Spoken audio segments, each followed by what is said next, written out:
हमारे साथ वो लड़के हैं जो एक हैदराबाद से आया है, एक आंध्र प्रदेश से आया है, एक बिहार से आया है, एक उत्तर प्रदेश से आया है। कैसे जैसे करके उन्होंने एग्जाम कंडक्ट कराया। लिस्ट में हमारा सभी का नाम है। ये करीबन 344 कैंडिडेट की लिस्ट है जो कि फिट कैंडिडेट की लिस्ट है। इन सभी को स्टैंड बाय पर रखा गया था। 1:1 रेशियो मेरिट लिस्ट में थे। आज भी उनको जॉब नहीं दी जा रही है। में हम मंत्री जी अश्विनी वैष्णव जी से मिले थे। आपकी सीटों पर किसी और को मिल गई क्या जॉब? बिल्कुल सर। 2.5 साल से बराबर दिल्ली आ रहे हैं। ऐसा कोई मंत्री जी, सांसद जी, ऐसे कोई अधिकारी नहीं है जिनसे हम लोग मिले नहीं। समस्या सुन तो सब लेते हैं लेकिन सर काम कोई नहीं कर रहा है। इसी केस में हम 2-3 बार जेल भी जा चुके हैं सर। क्या फ़ायदा जब मेरिट में आने के बाद में आप हमें हमारे जॉब, हमारा हक जो है उसको नहीं दे सकते। जब घर लौटता हूँ तो मेरी 6 साल की बच्ची है, वो भी मुझे ये पूछती है कि पापा नौकरी कब लगेगी, किराए के मकान से कब अपने घर लौटेंगे, कब बाबा के पास जाऊंगी। मुझे घर की बहुत याद आती है। सरकारी स्कूल में पढ़ा रहा उनको। आज ऐसी स्थिति है सर कि 2-2.5 साल से मैं घर नहीं गया हूँ। ग्रुप डी में सब कुछ हो जाने के बाद ये भी हमारी बैड लक है, अभी तक ज्वाइन नहीं कर पाया हूँ। मेरी पीढ़ी में कोई जॉब वाला नहीं है। मैं अगर लगता हूँ तो मैं पहला स्टूडेंट हूँगा। आपकी बेटी आपसे खाली इतना पूछ दे कि बापू आज क्या हुआ, नौकरी लगी कि नहीं लगी, इस किराए के घर में और कितने दिन रुकना है, ये कितना पीड़ादायक होगा, ये हम आप पर छोड़। हम मिडिल क्लास परिवारों में शादियां इस बात से तय होती है कि लड़के के पास एक नौकरी हो। फ़र्ज़ कीजिए कि आपको नौकरी लग गई है, आपने एक एंट्रेंस एग्ज़ाम क्लियर कर लिया है, उसके बाद आपने उसका मेडिकल भी दे दिया है, उसका डॉक्यूमेंट वेरिफिकेशन भी हो गया आपका। इसी खुशी में घर वालों ने जल्दबाजी में शादी भी कर दी क्योंकि वो इसी का इंतज़ार कर रहे थे। शादी भी हो गई, बच्चे भी आ गए, लेकिन आपको अभी तक अपॉइंटमेंट नहीं मिला। 6 साल से आप लंबा इंतज़ार कर रहे हैं और अभी भी इस ऑफ़िस से उस ऑफ़िस तक का सफ़र तय कर रहे हैं, लेकिन कोई सुनवाई नहीं हुई। इस बीच आप मंत्रालय के मंत्री से भी मिल चुके, मंत्री ने आश्वासन भी दे दिया, एक पत्र भी जारी कर दिया, लेकिन आपके डिपार्टमेंट में उसे स्वीकार नहीं किया। ये कहानी एक रेलवे की वैकेंसी से जुड़ी है। 2019 में वैकेंसी निकलती है, 2022 में एग्ज़ाम होता है और आज जब हम बातचीत कर रहे हैं अगस्त का महीना है और 2025 साल है, लेकिन उन्हें अपॉइंटमेंट लेटर नहीं मिला। कहानी बताने के लिए हमारे साथ वो लड़के हैं जो एक हैदराबाद से आया है, एक आंध्र प्रदेश से आया है, एक बिहार से आया है, एक उत्तर प्रदेश से आया है। और ये कोई पहली बार दिल्ली नहीं आए हैं, इससे पहले भी 30-40 बार दिल्ली आ चुके हैं, अलग अलग मंत्रियों से मिल चुके हैं, विधायकों और सांसदों से मिल के अपनी दरख्वास्त दर्ज करा चुके हैं, लेकिन कोई सुनवाई हुई नहीं अभी तक। क्या नाम है सर सौरभ धाकड़ है मेरा। कहाँ से आए हो सौरभ? सर मैं राजस्थान से हूँ, राजस्थान जयपुर से। थोड़ा ये समझाएं कि ये कौन सी वैकेंसी है, इससे किन पदों पे आप लोगों की नौकरी लगने वाली थी, पूरी प्रक्रिया हमें बताएं। सर ये आरआरसी ग्रुप डी 2019 लेवल 1 की वैकेंसी थी जिसका नोटिफिकेशन 2019 में निकला था। 2019 के बाद में कोई एग्ज़ाम की कोई डेट डिक्लेयर नहीं कर रहे थे, जिसके बाद काफ़ी आंदोलन हुआ, महाआंदोलन हुआ, ट्रेनों को रोका गया, मतलब किसी भी तरीके से हमारा एग्ज़ाम कराया जाए। इस प्रेशर में आके 2022 में कैसे जैसे करके उन्होंने एग्ज़ाम कंडक्ट कराया। हम लगातार तैयारी कर रहे थे कि इस नौकरी को तो हमको लेना ही है कैसे भी करके, तो हम लगातार एक ही नौकरी के पीछे लगे रहिए जैसे सभी लोग करते हैं। तो 2022 के बाद में हमने पीटी एग्ज़ाम दिया। पीटी के बाद हम क्वालिफाइड हुए, जो कट ऑफ गई। उसके बाद में हमारा फिजिकल एफिशिएंसी टेस्ट में सिलेक्शन हुआ। फिजिकल एफिशिएंसी टेस्ट के बाद में एक मेरिट जारी की गई जो कि 7,167 वैकेंसी SWR हुबली के लिए थी, उसमें हमारा सिलेक्शन हुआ। हुबली कर्नाटक में। बिल्कुल सर, बिल्कुल सर। उसमें सिलेक्शन के बाद में हमारे डॉक्यूमेंट वेरिफिकेशन की बुलाया गया। डॉक्यूमेंट वेरिफिकेशन भी हो गया, सारे डॉक्यूमेंट चेक भी हो गए, सब कुछ ठीक था। उसके बाद मेडिकल हुआ। मेडिकल में भी हमें फिट पाया गया, जो कि नोटिफिकेशन के अनुसार जो कैटेगरी होती हैं A2 से लेके C1 तक की, उसमें हमें B2 और C1 जो मेडिकल स्टैंडर्ड होता है फिट उसमें पाया गया। अच्छा, मेडिकल की अलग अलग कैटेगरीज होती हैं। बिल्कुल सर, बिल्कुल। कैटेगरी में फिट पाया गया तो ठीक है, सभी को दे दिया गया। जब पैनल देने की बारी आई तो 1 महीने तक हमारा पैनल नहीं दिया गया। पैनल मतलब ज्वाइनिंग अपॉइंटमेंट लेटर? बिल्कुल सर। ज्वाइनिंग के बाद हमने मेल पे उनसे पूछा या और वर्बली हम वहीं जाके हम कर्नाटक गए कि सर हमारा पैनल क्यों नहीं दिया जा रहा है, हमें क्यों रोका गया है। तो उन्होंने फिर एक लेटर जारी कराया गया कि आपका पैनल, आपकी वैकेंसी नहीं है, जो आपकी मेडिकल स्टैंडर्ड है उस हिसाब से हमारे पास वैकेंसी नहीं है, लेकिन आप फिट कैंडिडेट हो, इसलिए आपको अभी स्टैंड बाय पे रखा गया है। जैसे जैसे करके वैकेंसी हमारे पास खाली होती जाएंगी आपके लिए दे दी जाएगी। अच्छा, एक चीज़ हमें भी समझाएं ज़रा कि जितनी वैकेंसीज निकली थी उतनी सभी पर फिलिंग हो गई है? नहीं सर, अभी भी खाली है वैकेंसी। अभी हमने आज जो डेट है अगस्त में हमने एक RTI फाइल किया था कि आज तक की डेट में हमें बताया जाए कि जो 7,167 की जो वैकेंसी थी उसमें अभी तक कितना खाली है। तो RTI के माध्यम से हमें पता चला है कि 489 वैकेंसी ये कम से कम वैकेंसी हैं, इससे ज़्यादा भी हो सकती हैं। 489 वैकेंसी अब तक खाली हैं, जो कि A2 से लेके B1 तक C1 तक की खाली कैटेगरी मतलब खाली हैं अभी तक। तो जोन में क्या कहा जा रहा है, क्यों आप लोगों को अपॉइंटमेंट नहीं दे रहे वो? सर इसका तो हमें कोई आइडिया नहीं है क्यों नहीं दिया जा रहा है, क्योंकि वो टाल मटोल की कहानी कर रहे हैं कि हम दे देंगे। हमें आश्वासन दिया जा रहा है, ना तो कोई हमें लिखित जवाब दिया जा रहा है कि नहीं देंगे। बस वो बोल रहे हैं कि दे देंगे, आज देंगे, कल देंगे। आज हमें 2.5 साल हो गया है, हम दर दर चक्कर लगा रहे हैं कि सर कब देंगे, 2.5 साल होने को आ गया है। लिस्ट में आप सभी का नाम है? यस सर, लिस्ट में हमारा सभी का नाम है। आप दिखाएंगे लिस्ट में नाम? जी सर, लिस्ट दिखाएंगे आपको। ये लिस्ट है 15/5 की, 15/5/2023 की। इस लिस्ट में ये लिस्ट है जिसमें हम B2 C1 कैंडिडेट के सारे अभ्यर्थी इसमें हैं। जैसा कि मैं मेरा बताना चाहूँगा आपको। मैं 122 नंबर पे हूँ, दिनेश कुमार, सन ऑफ श्री ओम प्रकाश कुमार। ये मेरा 22 ये रहा, दिनेश कुमार, सन ऑफ श्री ओम प्रकाश कुमार। मैसूर में मेरा मेडिकल हुआ था। ये मेरा नंबर है, ये इस डेट को था 6/3/2023 को। B1 में मैं फिट हूँ, B2 में मैं फिट हूँ, सॉरी B2 में मैं फिट हूँ, अभी भी मैं B2 में फिट हूँ। उसका भी मैं एक मेडिकल ही आपको दिखाना चाहता हूँ, जो मेरे पास अभी जो मेडिकल फिटनेस वाली रिपोर्ट है, मेरे मोबाइल के माध्यम से बताऊँगा मैं आपको। 1 मिनट सर। कोई बात नहीं, आप आराम से दिखा दीजिए, हड़बड़ाने की जरूरत नहीं है। इसमें साफ साफ क्या कह रहे हैं आप? इस लिस्ट में साफ साफ यहाँ लिखा हुआ है, देख लीजिए। Recruitment, railway recruitment cell Hubballi, list of candidate found fit in B2 and C1 medical classification against CEN number RRC 01/2090 for level 1 postage. मतलब इतने जो 244 ये करीबन 344 कैंडिडेट की लिस्ट है, जो कि फिट कैंडिडेट की लिस्ट है। इन सभी को स्टैंड बाय पर रखा गया था 2023 में कि आपको समय के अनुसार जॉब दे दी जाएगी जैसे जैसे हमारे पास वैकेंसी खाली होती जाएंगी। लेकिन आज भी करीबन 344 में से 214 लड़के जो कि मेडिकली फिट थे, 1/1 रेशियो मेरिट लिस्ट में थे, आज भी उनको जॉब नहीं दी जा रही है। मतलब ये एक अलग विडंबना है कि आपका लिस्ट में नाम है, जितनी वैकेंसीज़ निकली थी उनमें इन लोगों का मेडिकल भी हुआ, इनका डॉक्यूमेंटेशन भी हुआ, डॉक्यूमेंट वेरिफिकेशन भी हो गया। आप लोग मंत्री जी से मिलने गए थे, रेलवे मंत्रालय? बिल्कुल सर, हम मंत्री जी से भी मिलने गए थे। हम करीबन 12 दिसंबर 2024 के समय में हम मंत्री जी अश्विनी वैष्णव जी से मिले थे।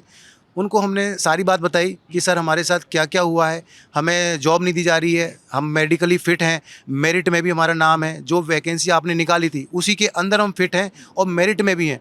तो उन्होंने आश्वासन दिया कि आपके लिए एक लेटर जारी करवा दिया जाएगा और किसी भी लड़के को नहीं छोड़ा जाएगा, क्योंकि आप मेरिट में 1/1 रेशियो, एक सीट पे एक लड़के को बुलाया गया, इसलिए आपको जॉब दे दी जाएगी। लेटर में क्या लिखा था? उस लेटर में लिखा गया था कि सभी जो लड़के हैं, ये लेटर आपके सामने लिखा हुआ है, 16/12/2024 का है। The general manager all Indian railways, सभी इंडियन रेलवेज को नोटिफाई किया गया था कि जितने भी candidate who have already been called for DV will be accommodate first by reserving vacancy for them. इसमें जितने लोग DB क्लियर कर चुके हैं उन्हें वैकेंसीज, इसमें सभी पॉइंट लिखे गए हैं कि किस तरीके से आपको आपकी जितनी भी वैकेंसी बची हुई हैं उनको लोअर मेडिकल की वैकेंसी में कन्वर्ट करके इनको एडजस्ट करना है। किसी भी तरीके से कोई इफ़ एंड एल्स नहीं होना चाहिए, चाहे कोई भी कंडीशन हो। जो भी लड़के फर्स्ट DV में आ गए हैं, मेडिकली फिट हैं, मेरिट में आ गए हैं 1/1 रेशियो में, सभी को किसी तरीके से या तो आप अपने जोन में दे दीजिए या दूसरे जोन में वैकेंसी अगर खाली है। DB C1 करके आप कुछ मुझे बता रहे थे, वो क्या चीज़ है? कैटेगरी बता रहे थे ना? B2C1 sir, B2C1 sir, B2C1 का मतलब होता है कि किसी बंदे में कोई बीमारी होती है या कोई चश्मा पहनता है, चश्मा पहनने के बाद में भी उसका कोई विजन प्रॉपर नहीं हो पाता है, किसी की उंगली मुड़ी हुई होती है या किसी के हाथ में कोई छड़ होती है, तो उसको एक कैटेगरी दी जाती है। जैसे A2 होता है, जैसे कोई बंदा फिट है पूरी तरह से तो उसको A2 कैटेगरी दी जाती है।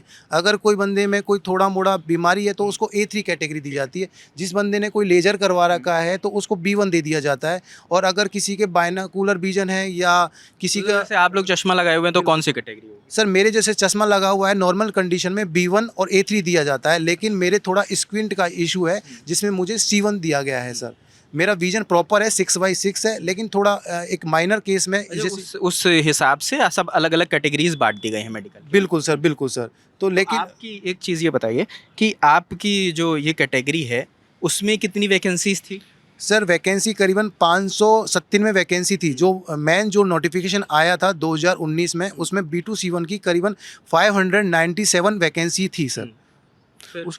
उसके बाद में सर 2022 में रेलवे ने एक ऑर्डर निकाला कि आप अब जितने बच्चे हैं B2C1 के या A2 A3 के, उस हिसाब से एक मैनेजमेंट कर लीजिए कि आप उस सीटों में रीएडजस्टमेंट कर लीजिए। तो रीएडजस्टमेंट के आधार पे या जो नोटिफिकेशन था उस आधार पे सभी जोनों ने B2C1 की सीटों को घटा दिया था, और जो SWR था उसने कुछ सीटों को बढ़ा दिया था। SWR जो आपका सेक्शन हुगली वाला? बिल्कुल सर, SWR हुबली जोन था, उसने बढ़ा दिया था। तो उसके बाद में हमने फिर धरना प्रदर्शन दिया कि सर जब आपने सीटें बढ़ा दी हैं या सीटें घटा दी हैं तो भी हम मेरिट वाले जो लड़के हैं उनको हमें जॉब नहीं दी गई है। तो आपकी सीटों पर किसी और को मिल गई क्या जॉब? बिल्कुल सर, गलत तरीके से डिसमैनेजमेंट की वजह से जो हमारी जो पोस्टें थी किसी और को दी गई है सर। अच्छा, जो आपके लिए रिजर्व करी गई थी वो किसी और को भी दे दी गई? बिल्कुल सर, बिल्कुल सर। जो पोस्टें हमारे लिए रिजर्व की गई हैं, आपने उन पोस्टों को डिसमैनेजमेंट के तरीके से किसी और बंदे को गलत तरीके से प्रेफरेंस के नाम पर किसी और बंदे को दे दी गई हैं। ये वो लोग हैं जो 2019 से इसी वैकेंसी का इंतज़ार कर रहे थे, और जब वैकेंसी आती है तो इनमें से कई ऐसे लोग हैं जो ऑटो चलाकर अपनी पढ़ाई कर रहे थे, और ऑटो चलाते थे, उससे जो वक्त मिलता था उससे पढ़ाई करते थे और उसी कमाई से घर चलता था। नौकरी लग गई तो उम्मीद बन गई, इनकी शादी हो गई, वक्त बीतता रहा, अपने अपॉइंटमेंट का इंतज़ार करते रहे, वैकेंसी क्लियर हो गई थी, इन्हें लगा अब जब एग्ज़ाम क्लियर हो गया है, जब मेडिकल क्लियर हो गया है, डॉक्यूमेंट वेरिफिकेशन भी हो गया, तो अब नौकरी तो मिल ही जाएगी, जो अमूमन मिल जाती है। इनकी शादी हो गई, एक आध लोग हैं जिनके बच्चे भी हो गए, कुछ ऐसे भी हैं जो अभी भी शादी का इंतज़ार कर रहे हैं। आप हैं, आप इंतज़ार में हैं अभी कि आपका अपॉइंटमेंट हो जाए तो शादी हो जाए? Yes, sir.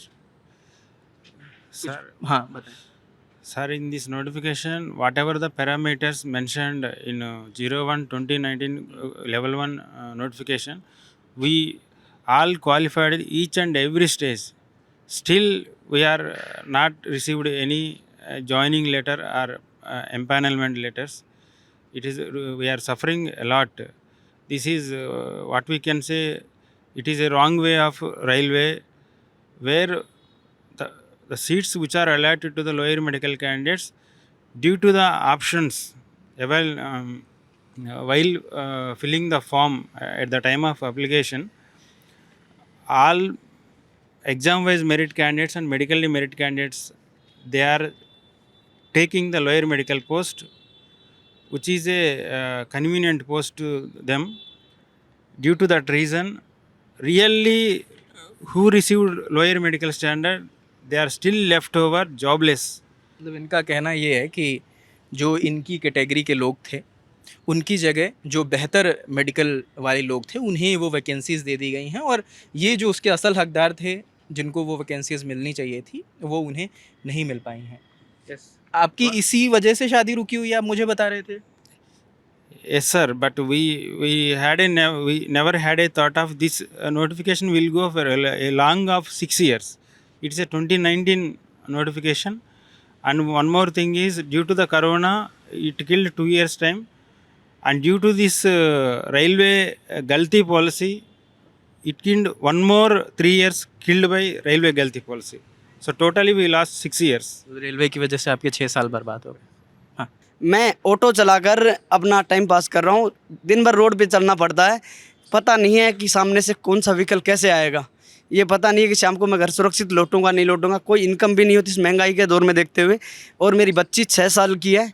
जब भी मैं यहाँ किसी इस प्रयास के लिए ये रेल बोर्ड के लिए आता हूँ या हुबली जाना पड़ता है, मुझे कहीं से पैसे का एडजस्टमेंट करके जाना पड़ता है, और जब घर लौटता हूँ तो मेरी 6 साल की बच्ची है, वो भी मुझे ये पूछती है कि पापा नौकरी कब लगेगी, कब हम घर जाएंगे, इस किराए के मकान से कब अपने घर लौटेंगे, कब बाबा के पास जाऊंगी।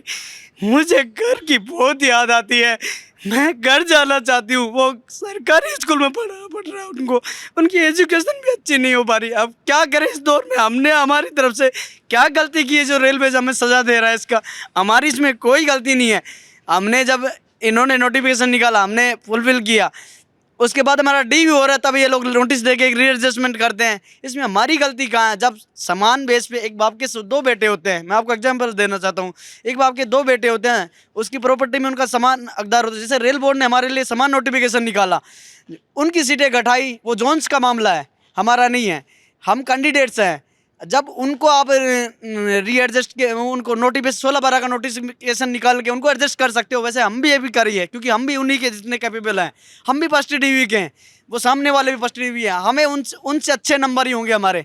बाकी जोन्स की कट ऑफ अलग अलग होती हैं, लेकिन मेरी कट ऑफ से ओबीसी की कट ऑफ 60 पॉइंट कुछ गई थी, लेकिन मेरे नंबर 70 से अबव है। सर आज मेरे साथ के जो कैंडिडेट हैं वो अच्छे से नौकरी करें, एक मेडिकल की वजह से, और मेडिकल की वजह से मुझे छोड़ा जा रहा है, क्योंकि मैंने प्रेफरेंस भी C1 दिया है। मैं आपको इसका भी सबूत दिखा सकता हूँ। ये बताइए, अब पहले नाम बताइए, आपका नाम क्या है? मेरा नाम दिनेश है सर। कहाँ से आए हो? मैं सर राजस्थान, जयपुर विराटनगर से हूँ जी सर। तो ये आप पहले से इसके लिए तैयारी कर रहे थे इस एग्जाम की? सर मैं 10 साल से तैयारी कर रहा हूँ, मैं 2014 से तैयारी कर रहा हूँ। मैंने पहले राजस्थान की तैयारी की, उसके बाद मैंने केंद्र की तैयारी की। मैंने पहले प्राइवेट कंपनी में जॉब किया, मैं 10 घंटे काम करके कैसे न कैसे टाइम निकाल के, रात में मुझे टाइम मिला, कहीं सुबह मुझे टाइम मिला, टाइम निकाल के मैंने एडजस्ट करके पढ़ाई की है। मेरा लास्ट में जाके ये कुछ मैं पॉइंटों से रहता जाता था, लास्ट में जाके मुझे फाइनली इस एग्ज़ाम में सिलेक्शन मिला, और मुझे उम्मीद जगी कि अब तो जीवन में कुछ परिवर्तन आएगा। लेकिन इसमें तो मुझे उलझन ही उलझन नज़र आ रही है आगे तक, क्योंकि रेलवे बोर्ड हमारा सॉल्यूशन निकाल पा रहा। इधर उधर रेल बोर्ड कहता है कि आप आरआरसी जाओ, आरआरसी कहती है कि रेल बोर्ड से जाओ, वहाँ से लेटर लेके आओ। पता नहीं मुझे कहाँ से झोल है।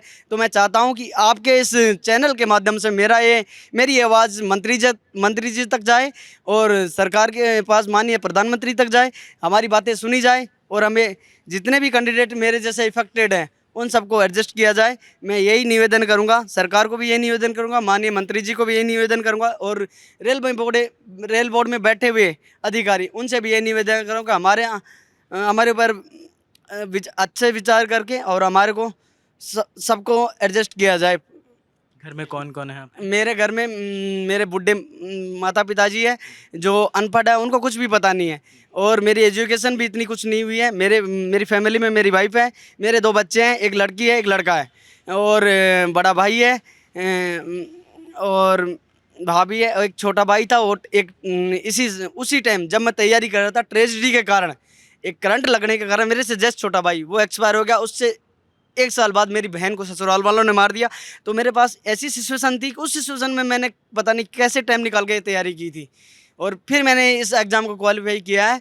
तो सर मैं बहुत परिस्थिति में ये तैयारी की है, और बाद में अब आगे मेरे पास क्षमता नहीं है, और मेरी एजुकेशन भी इतनी, मैं 12th पास हूँ, मैं आगे तैयारी नहीं कर सकता हूँ, मेरा परिवार मुझे आगे नहीं पढ़ा सकता, वो बहुत ही में गरीब हैं, उनके पास क्षमता नहीं है। मैं कहीं से पता नहीं कैसे एडजस्ट करूँ, किसी से पैसे मांग के जाता हूँ, कि कहीं रेल बोर्ड कहता है कि SWR जाओ, और ट्रेनों में धक्के खा के जाना पड़ता है। आगे सर मैं यही उम्मीद करूँगा कि मंत्री जी तक मेरी बातें पहुँचें, और मेरी आवाज़ को सुनी जाए, और सरकार मेरी बात सुने। इसमें एक चीज़ मैं और दर्शकों को बता दूं कि ये हैं और ये भी हैं इसमें, कि जब एग्ज़ाम इनका क्लियर हो गया, इन्हें उम्मीद हो गई कि अब भाई अपॉइंटमेंट मिल जाएगा, तो इन्होंने किसी और चीज़ की तैयारी नहीं करी, इसी का इंतज़ार करते रहे। इनका ये भी कहना है, अभी जब ऑफ द कैमरा बात कर रहे थे, कि भैया इंतज़ार करते करते अब ओवर एज हो गए हैं, अब बाकी एग्जामों के लिए एलिजिबल भी नहीं रह गए। ये भी दिक्कत नहीं हो रही सर, है?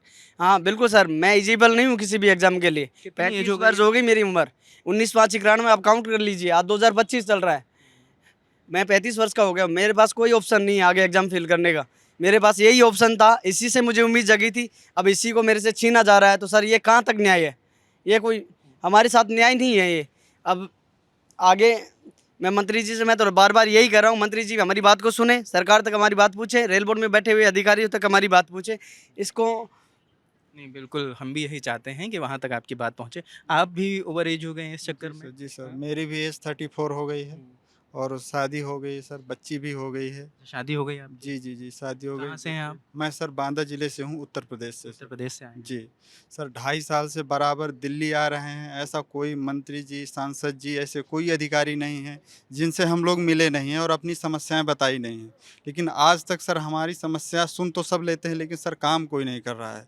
यहाँ दिल्ली में अधिकारी बोलते हैं आप हुबली जाओ, उबली वाले अधिकारी बोलते हैं आप दिल्ली जाओ, वो बोलते हैं वो नहीं कर रहे हैं, वो बोलते हैं वो नहीं कर रहे हैं, और सर ये आपस में ही बात कर लेते हैं, वीडियो कॉन्फ्रेंसिंग जरिए आपस में ही बात कर लेते हैं, और ये हमें सही जानकारी नहीं दे रहे हैं सर, सब हमें घुमा रहे हैं इधर रेल उधर। मंत्री से मिले थे आप? जी सर, उन्होंने आश्वासन दिया? आश्वासन दिया था, और आश्वासन के बाद सर उन्होंने लेटर भी निकाला था प्रॉपर तरीके से। उसके बाद जितने भी अदर जोन है सब जोनों ने अपने अपने यहाँ लड़कों को भर्ती कर लिया, लेकिन सिर्फ हमारा साउथ वेस्टर्न रेलवे है जिसने अभी तक हमारा भर्ती नहीं किया, और वो बोल रहे हैं कि ये जो नोटिस निकली है ये हम मानेंगे नहीं, क्योंकि हमारे उसमें माननी नहीं होती है। क्या नाम है भाई तुम्हारा? सर मेरा नाम तो अजीत कुमार हुआ। से अजीत? मैं बिहार के जहानाबाद डिस्ट्रिक्ट का रहने वाला हूँ। सर मैं इस चैनल के माध्यम से आपको ये बताना चाहूँगा कि बिहार में काफ़ी ज़्यादा जनसंख्या है, और जनसंख्या होने के कारण, और ना कोई इंडस्ट्रियल एरिया है, और ना होने के कारण हमारा एक मात्र ऑप्शन एक बचता है सरकारी नौकरी।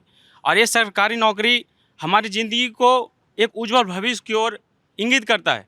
सर ये हम एकमात्र माध्यम है हमारे पास, और कोई माध्यम नहीं है सर। सर आप भी जानते हैं इंडस्ट्रियल एरिया है नहीं पूर्ण रूप से। सर मेरा इस चैनल के माध्यम से ही कहना चाहूँगा कि जो आज का युवा है, आज का युवा बस जो भी जैसे राजस्थान का क्षेत्र हो, यूपी बिहार का क्षेत्र हो, और यूपी का क्षेत्र हो, ये सब क्षेत्र, पश्चिम बंगाल का क्षेत्र हो, जनसंख्या का क्षेत्र है, लेकिन इसमें बस एकमात्र उम्मीद होता है सरकारी नौकरी। और सरकारी नौकरी अगर हम युवा क्वालिफाई भी कर लेते हैं, सब प्रोसेस प्रक्रिया को कर भी लेते हैं, तो सर हम सोचते हैं कि हमारी ज़िंदगी को बेहतर बनाने के लिए इस मुहिम को, मतलब इस प्लेटफॉर्म को आगे करें, ताकि हमारा जो पीढ़ी, आने वाली पीढ़ी है, वो काफ़ी खुश नसीब समझे और एक बेटर लाइफ को उम्मीद करता है। और सर एक यही माध्यम मेरे पास, और कोई माध्यम नहीं है सर मेरे पास। घर में कौन कौन है आपके? सर मेरे पास मैं 3 भाई बहन हूँ, 3 भाई 1 बहन, और एक मेरे फादर सिंगल हैं। आर्थिक स्थिति दयनीय होने के कारण मेरे भाई मुझे सपोर्ट कर रहा है। वो कहता है यही है कि भैया आप पढ़ो। वो छोटा है आपसे? मेरे से छोटा है सर, वो मैकेनिकल, मतलब वो वर्कशॉप में काम करता है, उसकी पैसे से हम पढ़ रहे हैं सर। उसकी पैसे एक मतलब व्यर्थ न जाए, ताकि हम मेहनत किए। मैं 2022 में सब कुछ क्वालिफाई किया, CBT दिया, PT दिया, मेडिकल दिया, 23 में पूर्ण रूप से काफ़ी हो गया। पूरी घर में, मतलब पूरी माहौल में, पूरी सोसाइटी में, एक समाज में इस तरह से मेरा इंगित हो गया कि सर मैं एक जॉब कर लूँगा, हमारा इमेज कुछ बन गया। सर आज ऐसी कहानी है कि मैं 2 साल 2.5 साल हो गया घर नहीं गया हूँ। क्यों नहीं गया हूँ? बस लगता है किसको जवाब दूँ। हर एक इंसान पूछता है इसको तो सब कुछ हो गया, लेकिन आज ऐसी स्थिति है सर कि 2-2.5 साल से मैं घर नहीं गया हूँ। लेकिन क्या किया जाए, किसको जवाब दूँ? हर एक ऐसी पॉइंट हैं जो बताना मुश्किल काम है सर। लेकिन समाज में बैठे लोग मतलब डिनोट करते हैं कि बच्चे आपका दिल्ली पढ़ रहा है, यहाँ पढ़ रहा है, वहाँ पढ़ रहा है। लेकिन इस सोसाइटी में, इस सरकार का डिसमेजरमेंट की वजह से हम जो बच्चे हैं, 314, 344 का डाटा है, जो भी है, 314 का जो डाटा भी बच रहा है, वो हमारे लिए बहुत प्रताड़ित है सर। इतनी प्रताड़ित है, हम जो भी बच्चे हैं एकदम वीकर पर्सन से, मतलब एकदम इकोनॉमिकली वीक है, इतना कि हमारा जो खान पान है एकदम वीकर है। हम इसलिए इस जॉब को तैयारी करते हैं कि हमारे ज़िंदगी को बेहतर बना सके, पर इस मेजरमेंट की वजह से, इस सरकार का जो रूल रेगुलेशन है सही ना होने की वजह से, हम आर्थिक रूप से, सामाजिक रूप से और मानसिक रूप से काफ़ी ज़्यादा निचले स्तर पर जाते जा रहे हैं सर। इसके एक माध्यम से अगर हमारी जॉब लग जाती है तो जो भी बच्चे हैं उनकी ज़िंदगी में खुशहाल आएगी और फैमिली को काफ़ी बूस्ट करेगा। ये बताओ, अच्छा तो अभी तुम किसकी कहाँ रहते हो? अभी दिल्ली रहते हो तुम? सर मैं आपको बता दूं, मैं हमारे आर्थिक स्थिति इतनी दयनीय है कि छोटा भाई तो सपोर्ट कर रहा है इस बात से। मैं अपनी बुआ के घर 12th किया 2 साल रह करके, मतलब दूसरे के घर में रह करके। अभी मैं हरियाणा में रह रहा हूँ, एक मेरी सिस्टर है, उनके साथ मतलब 2 साल से, कोविड के बाद से मैं यहाँ आ गया, यही सोच करके कि ताकि मैं कंपनी के लिए काम करने के लिए आया था सर। हकीकत ये बात है कि मैंने कंपनी में गया, पर मैंने दिल का जो आवाज़ है वो कहा कि नहीं, मुझे एक सरकारी नौकरी की टैग चाहिए, अंदर से फीलिंग है मुझे टैग चाहिए सर। मैं हर एक चीज़ का पास किया हूँ सर। मैं 2018 में ग्रुप डी 4 नंबर से रह गया, वो भी नहीं हो पाया। LP का मेंस भी दिया, NTPC का मेंस भी दिया, और अभी मैं बता रहा हूँ सर, सिविल कोड बिहार का जो पेपर हुआ उसका भी मेंस लिखा हूँ। अभी हरियाणा CBT, उसमें भी अच्छे मार्क्स हैं, उसमें भी हो जाएंगे।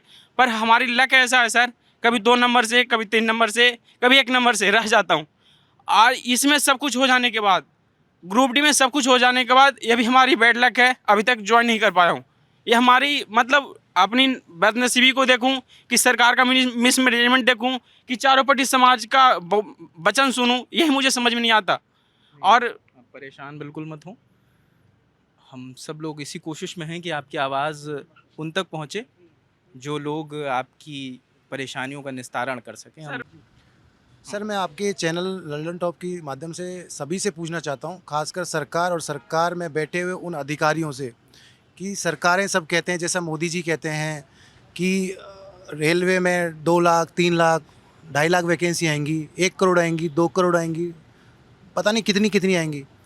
उन वैकेंसियों का हम जो स्टूडेंट हैं, बच्चे लोग जो तैयारी कर रहे हैं, क्या फ़ायदा जब मेरिट में आने के बाद में आप हमें हमारे जॉब, हमारा हक जो है उसको नहीं दे सकते। मैं उनसे सवाल करना चाहता हूँ कि फिर 1.5 करोड़ 2 करोड़ की जो आप बातें करते हो उसका तो कोई मतलब ही नहीं रहा, कोई सेंस ही नहीं रहा। हम मेरिट में आगे, डीवी हो गया, सिलेक्शन हो गया, जब जॉइनिंग देने की बारी आती है तो आपके जो जोनल अधिकारी हैं, जो जिनको आपने कुर्सी पे बैठा रखा है, बड़े बड़े आईएएस अधिकारी हैं, वो कहते हैं कि हमारे पास वैकेंसी नहीं है। जब वैकेंसी नहीं है तो आप किस आधार पर कहते हो कि आपके पास 1.5 करोड़ 2 करोड़ वैकेंसी है? सी बात ये भी है ना कि जब अगर वैकेंसीज नहीं हैं तो फिर नोटिफिकेशन निकाल क्यों रहे हैं, और जिस कैटेगरी के लिए उतने पद निकाले जा रहे हैं फिर उन्हीं कैटेगरी वालों को भरने दिया जाए, बाकियों को उसमें प्रेफरेंस क्यों दी जा रही है? बिल्कुल सर, बिल्कुल सर, ये नाकामी है सर सरकार की और सरकार में बैठे हुए उन अधिकारियों की, कि वो सही तरीके से जॉब देने का जो एक तरीका है उसको सही तरीके से मैनेजमेंट नहीं किया हुआ है। या तो वो घूस खाते हैं, घूस खा के सीटों का बंटवारा करते हैं, या फिर वास्तव में उनको मैनेजमेंट नहीं आता है। अगर मैनेजमेंट सही तरीके से करते तो आज हम जैसे जो लड़के हैं जो मेरिट में आ गए हैं, डीवी सिलेक्शन है, सब कुछ है, तो आज हमें जॉब मिल जाती। और बाकी मैं एक सवाल और पूछना चाहता हूँ, क्या एक जोन पूरे ऑल इंडिया में अलग हो सकता है कि 18 जोन अलग हों और एक जोन अलग हो?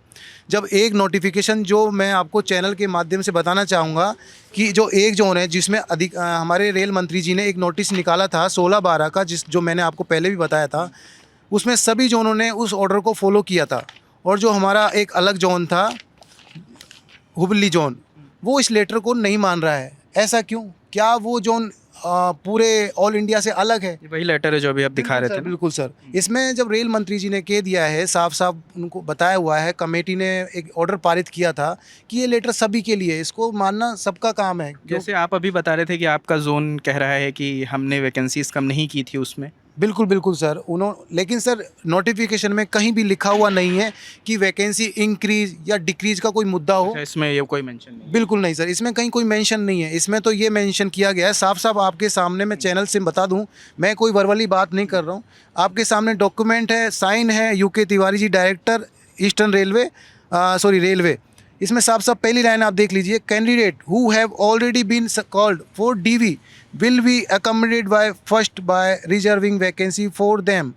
इसका साफ साफ मतलब निकल रहा है कि जिन लड़कों को डीवी के लिए बुला लिया गया था, मेडिकल हो गया था, मेरिट में ले लिया था, सबको आपको जॉब देनी पड़ेगी। कोई इफ़ एंड बस कोई नहीं, इसमें कोई मुद्दा नहीं है कि सीटें बढ़ गई हैं, घट गई हैं, ऐसा कोई मुद्दा नहीं है। एक चीज़ मैं और दर्शकों को बता दूं, अभी ये जब हमारी ऑफ द कैमरा बात हो रही थी तो ये कह रहे हैं कि 16 में, जब ये 24 में नोटिफिकेशन आया है 16/12/2024 में, तब इनकी आखिरी बार जो मंत्री हैं रेलवे के, उनसे मुलाकात हुई थी। उसके बाद भी ये लोग कई बार आए और आज भी उसी सिलसिले में सब दिल्ली में इकट्ठा हुए थे कि रेल मंत्री से मिलेंगे और उन्हें बताएंगे कि आपके आदेश के बाद भी जोन हमें नौकरी देने को तैयार नहीं है और जोन में कोई सुनवाई नहीं है।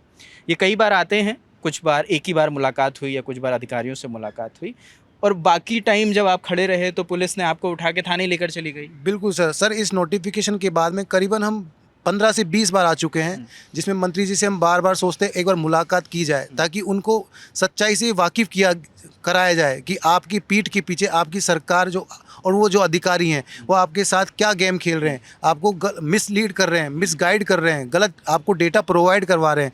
तो जब भी हम उन मंत्री जी के सामने बात रखने जाते हैं, उनके गेट पे जाते हैं, तो पुलिस वाले हमें उठा के ले जाते हैं ये कह के कि दिल्ली का मामला है, सेंसिटिव इलाका है, आप लोग यहाँ ऐसे नहीं आ सकते हैं। और इसी केस में हम 2-3 बार जेल भी जा चुके हैं सर। जेल भी जा चुके हैं? बिल्कुल सर, हमें पकड़ के जेल ले जाया गया है, वहाँ हमें पकड़ के पूरे रात पर वहीं रखा जाता है, शाम को 10-11 बजे छोड़ दिया जाता है। क्या प्रदर्शन कर रहे थे वहाँ पर बाहर? नहीं नहीं सर, हम कोई प्रदर्शन नहीं करते हैं, हम बस वहाँ जाके उनको ये जैसे फ़ाइल आपको दिखा रहे हैं वैसे ही वो फ़ाइल हम उनको दिखाते हैं कि सर हमारी बस इतनी सी रिक्वेस्ट है, मंत्री जी तक ये बात पहुँचा दी जाए।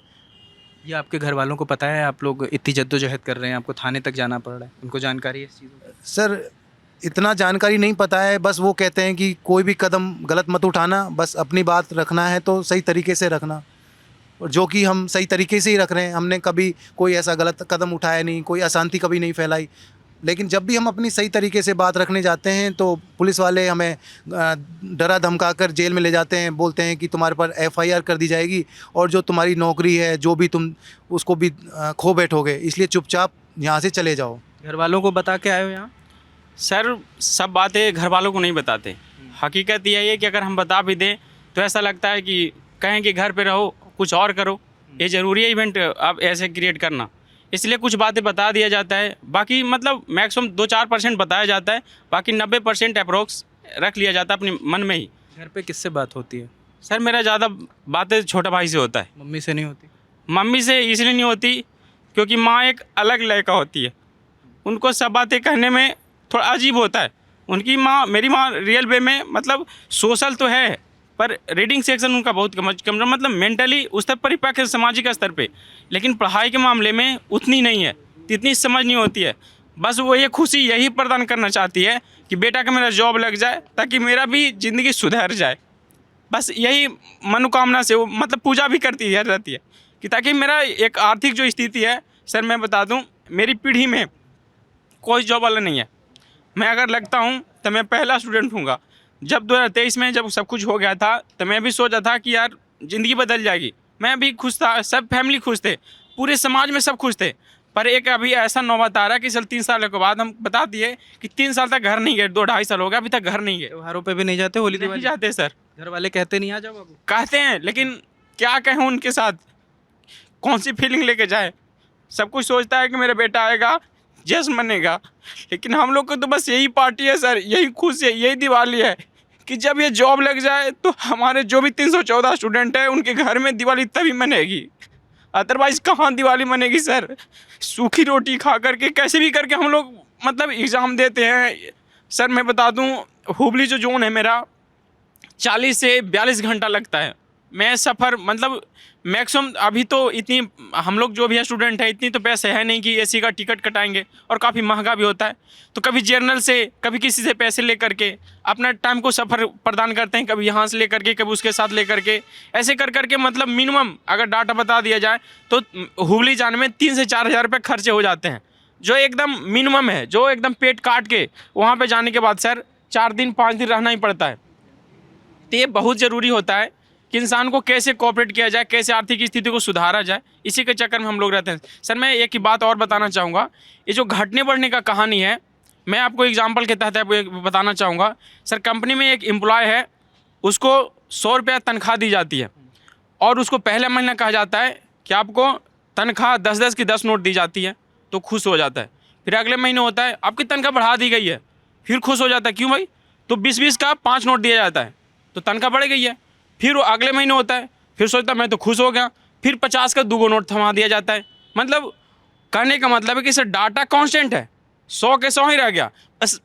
बस हम लोग को एक लॉलीपॉप दिखाया जा रहा है कि आपका तो बढ़ गया, 10 का नोट के बदले 20 दे दिए, 20 के बदले 50 दे दिए। पर ये हमारी स्थिति ऐसी है कि हम न सरकार को बात कर सकते हैं, न चेयरमैन से कर सकते हैं, करते हैं सीधे अवॉइड कर देते हैं, जाओ जाओ यहाँ से निकलो, आपकी कोई सब सुनने वाला नहीं है। आप कुछ जोड़ रहे हैं? हाँ सर, मैं आपके माध्यम से एक चीज़ और बताना चाहूँगा। एक नोटिस हमने जो ये भागादौड़ी करी 2 साल 2.5 साल से भागादौड़ी करी, तो लास्ट में सर हमने जो हमारे जो प्रिंसिपल डायरेक्टर हैं दिल्ली में जो बैठते हैं, जो सभी जोनल के बड़े अधिकारी हैं, सुप्रिटेंडेंट जिसे बोलते हैं सर, उनसे मुलाकात करके हमने एक लेटर जारी करवाया था, जो कि 8/8 में आपके चैनल से दिखाना चाहूँगा। 8 अगस्त 2025 की डेट में एक लेटर निकाला गया था हमारे लिए, द चेयरमैन को दिया गया था, railway recruitment cell south western railway Hubli को, कि जितने भी लड़के हैं उनको आप कैसे भी करके एडजस्ट करो। इसमें साफ साफ लिखा गया था कि 489 वैकेंसी अभी भी आपके जोन में खाली हैं। ये अच्छा अगस्त 2025 मतलब ये लेटेस्ट वाला है। बिल्कुल लेटेस्ट वाला है, जिसमें हमने आरटीआई का डेटा, ये हमारे पास आरटीआई का पूरा डेटा है जो कि आरआरसी जो हुबली है उसके द्वारा दिया गया था। ये आरटीआई है, पूरे इसमें पेज कितनी वैकेंसीज दिखा रहे हैं? इसके अंदर सर 489 वैकेंसी दिखाना जरा। सर टोटल वैकेंसी हैं इसके अंदर। हमने पूरा डेटा वाइज पूरा पूछा हुआ है कि रिजाइन कितना हुआ, नॉन ज्वाइनिंग कितना हुआ, सब तरीके से पॉइंट वाइज पॉइंट पूछा गया। जवाब तो इसमें सर जवाब देखा गया कि 110 वैकेंसी नॉट ज्वाइन है, टेक्निकल 110 हैं, रिजर्वेशन 80 हैं, ऐसे करके 6 वैकेंसी यहाँ खाली हैं, अलग जोन में नील है। ये मैसूर साउथ का है। नहीं, हुबली का ही बताइए। हाँ सर, हुबली के ही ये डिवीज़न है सर। अच्छा, अलग अलग डिवीजन। हुबली के अंदर सर 3 डिवीज़न आते हैं, जिसके अंदर हुबली डिवीज़न आता है, मैसूर डिवीज़न आता है, बेंगलोर डिवीज़न आता है। ये जो डेटा है ये तीनों जोनों का है सर, जिसके अंदर एक RWF बेंगलोर आता है, वो भी डिवीज़न है, उसमें भी सीटें खाली हैं। उसके बाद में भी जब हम चेयरमैन के पास जाते हैं, आरआरसी जो हुबली में जो बैठते हैं, उनको जो हम बताया जाता है कि सर आपके पास एक डेटा आया है, आपके पास वैकेंट सीट है, आप हमें वो सीट दे दीजिए। तो उनका कहना होता है कि ये आरटीआई का जो डेटा है वो गलत है। आरटीआई का डेटा तो उन्हीं के विभाग ने दिया होगा। बिल्कुल सर, बिल्कुल। अब मैं उन्हीं से पूछना चाहूँगा, जब आरटीआई का डेटा आपके अधिकारियों ने हमें प्रोवाइड करवाया तो वो गलत कैसे हो सकता है? इसका मतलब आप हमसे झूठ बोल रहे हो, आप धांधली कर रहे हो, या सरकार को आप गलत राय दे रहे हो। तो सर समझ में नहीं आता है कि इस देश में क्या हो रहा है। और रेल मंत्री जी जो अश्विनी वैष्णव हैं, क्या वास्तव में सो रहे हैं या जाग रहे हैं, समझ में नहीं आ रहा हमें। ये वो तमाम स्टूडेंट्स हैं जो अलग अलग राज्यों से न जाने कितनी बार दिल्ली आए। 2022 से ये कई बार दिल्ली आ गए हैं। आंध्रा से है, कोई कर्नाटक से है, कोई राजस्थान से है, कोई उत्तर प्रदेश से है, कोई बिहार से है। तो अब ये सोचना है कि ये इनके पास अभी नौकरी नहीं है, जिस नौकरी का इंतज़ार कर रहे हैं उसका कोई अपॉइंटमेंट नहीं आया, एग्ज़ाम निकाल चुके हैं, डेटा वेरिफिकेशन हो चुका है, सब कुछ हो चुका है, मेडिकल हो चुका है, लेकिन अभी इनको नौकरी नहीं मिली। मतलब ये बेरोज़गार हैं, लेकिन इधर उधर से पैसा जुगाड़ करके ये कभी कर्नाटक चले जाते हैं, हुगली के सेंटर, कभी दिल्ली आते हैं, लोगों से मिलते हैं। लोग मिलते ज़रूर हैं और आश्वासन भी देते हैं, लेकिन कुछ भी ज़मीनी तौर पर नज़र नहीं आ रहा। आप इनको देख के समझिए ना कि नौकरी के सहारे शादी हो गई है, अब 2 बच्चे भी हैं, उनका पालन पोषण कैसे हो? अगला ऑटो चला के लोगों का पालन पोषण कर रहा है, जब वो घर लौटता है तो उसकी बेटी उससे सवाल करती है। कितना पीड़ादायक होगा, ये कहने में आसान है, मगर ठहर कर सोचने की ज़रूरत है कि अगर आप घर के अंदर घुसें और आपकी बेटी आपसे खाली इतना पूछ दे कि बापू आज क्या हुआ, नौकरी लगी कि नहीं लगी, इस किराए के घर में और कितने दिन रुकना है, ये कितना पीड़ादायक होगा, ये हम आप पर छोड़ते हैं। कुछ जोड़ रहे हैं क्या? जी सर, ये एक CCA वाला है जो नोटिफिकेशन के बाद में जिसका डॉक्यूमेंट्स डिग्री कंप्लीट होती है वो उसमें मान्य नहीं होता है। तो सर ये लेटर जो कैट से निकला हुआ है कि उन स्टूडेंट को बाहर निकालना था, लेकिन SWR एक ऐसा जोन है, उसने ऐसा नहीं किया। उसने इलीगल 1.5 साल तक उन लोगों को ज्वाइन करवाया। इनका ये मैं थोड़ा और एक्सप्लेन कर दूं। ये कह रहे हैं कि 2019 से पहले जिन्होंने अप्रेंटिसशिप नहीं करी थी उनको हायरिंग दे दी गई ना, जिन्होंने बाद में करी थी, जिन्होंने गलत तौर पर जिनकी हायरिंग हुई थी और कैट ने डायरेक्शन दिए कि उन्हें हटाया जाए, वो भी लिखित डायरेक्शन दिया गया है। और ये देखिए, ये अगर आलोक दिखा पाएँ कि it is advise to take immediate action to terminate the service of the candidates as per the enclosed list working under your division following duty. मतलब ये उन लोगों के लिए आदेश है। ये लिस्ट है उन कैंडिडेट। कितने लोग हैं इसमें? इसमें 89 कैंडिडेट है सर। मतलब आप ये देखिए कि एक और 89 उन लोगों को नौकरी दे दी गई है जिनका अप्रेंटिसशिप उस दौरान, जिस दौरान फॉर्म भरा जा रहा उनका नहीं पूरा था, और ये लोग जिनका DB भी कंप्लीट है, जिनका मेडिकल भी दुरुस्त है, उन्हें नौकरी नहीं दी गई। तो ये कई सवाल हैं जो रेलवे डिपार्टमेंट को ज़िम्मेदारी से जवाब देना चाहिए। और अगर ये वीडियो रेल मंत्री अश्विनी वैष्णव के पास पहुंचती है तो उन्हें भी ये जानकारी होनी चाहिए कि 2024 में उन्हीं के आदेश के बाद भी कोई कार्रवाई नहीं हुई है। ये लड़के अभी भी दिल्ली और हुगली के तमाम बार चक्कर लगा रहे हैं, घर वाले पूछ रहे हैं कि नौकरी लगी कि नहीं लगी। ये हैं जो 2-2.5 साल से अपने घर नहीं गए। तो ये सोचने वाली बात है, तमाम सवाल है। अभी आपने जिन स्टूडेंट्स को सुना, ये वो स्टूडेंट्स हैं जो बीते 2-3 सालों से मंत्रालय से लेकर जोन के दफ्तर तक चक्कर काट रहे हैं, लेकिन इन्हें अभी तक अपॉइंटमेंट लेटर नहीं मिला है। इनके मुद्दे को लेकर हमने रेलवे से भी बात करने की कोशिश की, उनका पक्ष जानने की कोशिश की, उन्हें मेल लिखा, लेकिन अभी तक जब हम ये वीडियो रिकॉर्ड कर रहे हैं हमें उसका जवाब नहीं मिला है। अगर जवाब आएगा रेलवे की ओर से तो वो भी आपको बताएंगे। बाकी इस वीडियो पर आप क्या सोचते हैं हमें कमेंट सेक्शन में ज़रूर बताएं। कैमरे के पीछे आलोक है, मेरा नाम रजत है। देखते दलाल एंड टॉक। शुक्रिया।